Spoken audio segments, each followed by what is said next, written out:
Hi everyone. The title of my research is on the impact of digital native advertising to brands. So what is digital native advertising? According to Wojcicki and Evans, digital native advertising are advertisements in the form and function of editorial content such that its commercial intent is obscured to the reader. And what's interesting about it is that it is more effective than other forms of advertising currently found in the digital era. However, controversially, its effectiveness is actually due to its deceptiveness on being non-intrusive in engaging the target audience via publisher platforms that are popular to the readers. Let me share with you the benefits of digital native advertisements. According to research, digital native advertisements could capture the attentions of ad-avoiding digital consumers by delivering paid content that mimic editorial news articles that they are attracted to. What's more interesting is that research have shown that its non-imposing formats would really be effective compared to past traditional advertisements in terms of communicating a message, as they receive much more attention and retention in the minds of the customers. The following chart demonstrates that digital native advertisements are very popular in the marketplace today for capturing attentions of the target audience and consumers. Nevertheless, the question is, how much value does this type of advertisements create for brands? The motivation behind this study is very much driven by the challenges faced by digital native advertisements. Primarily, the tactical approach used to disguise digital native advertisements tend to make a lot of target audience feel deceived, and such deception may invoke negative feelings that offsets its benefits. Furthermore, the Federal Trade Commission has also put in more effort in monitoring and regulating brand labels and the visuals as well that may connote deception. This gives rise to the research problem here. Could the controversial nature of digital native advertisement potentially hurt the brand? Here are some key research gaps identified concerning digital native ads.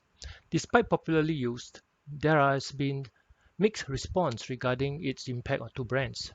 Further, the obscured visual format of brands on such ads may minimize attention towards the brand, thus losing its influence on the consumer.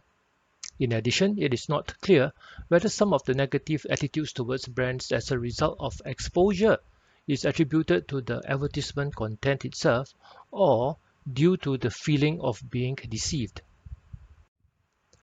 From the gaps identified, this gives rise to the goals of this research, which are to investigate the factors associated to native advertising that would influence brand attitude and to comprehend how native advertising would affect brand attitude. Now, let me share with you highlights of the literature review that leads to the hypothesis of this study. According to Wojcicki, three key factors are found to influence the consumer's evaluation of native advertisement on digital publishing platforms. There are persuasion knowledge, consumer involvement, and perceived information utility. Let's start with exploring the significance of persuasion knowledge that could impact the evaluation of brands. Based on the definition displayed here, research shows that people generally dislike knowing that they have been manipulated. When they do, they tend to project a sense of skepticism and avoidance to the brand. Given that digital native advertising has been known to be manipulative in nature due to its obscured format, thus hypothesis H1 is formulated. Consumer involvement is also known to stimulate sense of interest and importance towards a product. This will stimulate the desire to receive more information.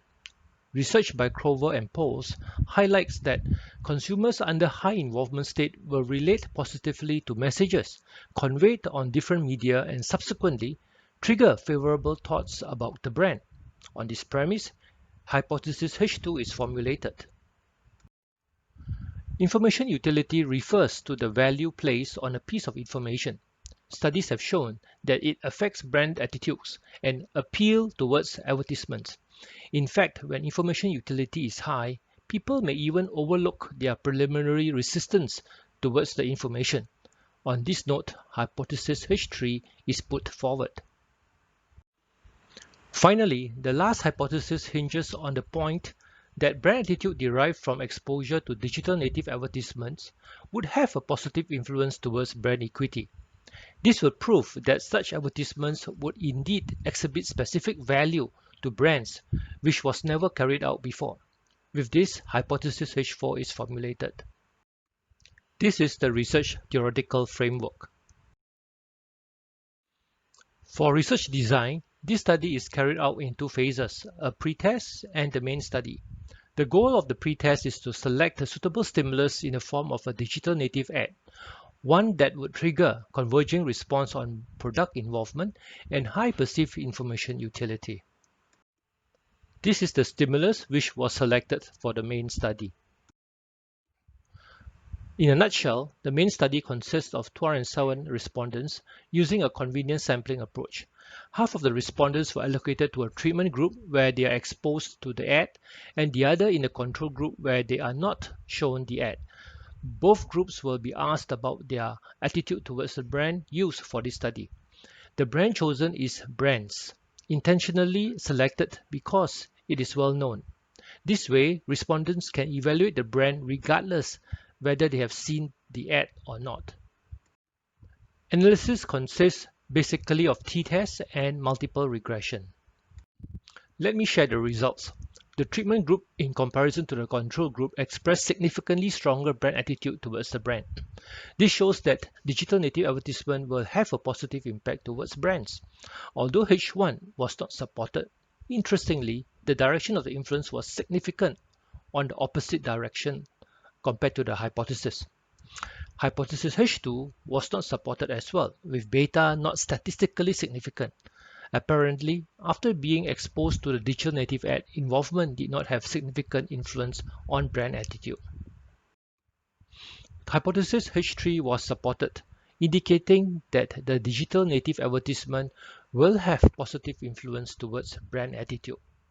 And finally, results for hypothesis H4 demonstrate that brand attitude derived from exposure to digital native ad will have positive influence to brand awareness, brand association, and perceived quality. These are all dimensions of brand equity. Allow me to quickly discuss the results. Persuasion knowledge, as opposed to the hypothesis, does have positive influence towards brand attitude.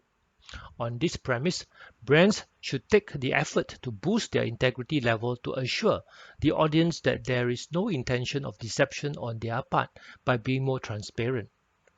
Next, to explain the outcome of H2, which was not supported, the reasons could be attributed to 2 points depicted in the slides here.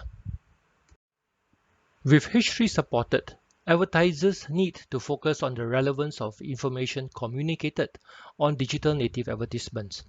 This will be key towards fostering positive brand attitude. In short, this research demonstrates that despite controversy surrounding digital native ads, its popularity is justified by the impact on brand equity. The following are some suggestions to improve limitations of this study. These include using heat map technology to measure persuasion knowledge, using more brands to enhance ecological and external validity, and to use ads with different content. Finally, I'm covering research implications. Practitioners could emphasize on persuasion knowledge and information utility in developing digital native ads in their effort to boost brand equity. Trust building is also pertinent to minimize perceived deception with better disclosures. Thank you for your attention.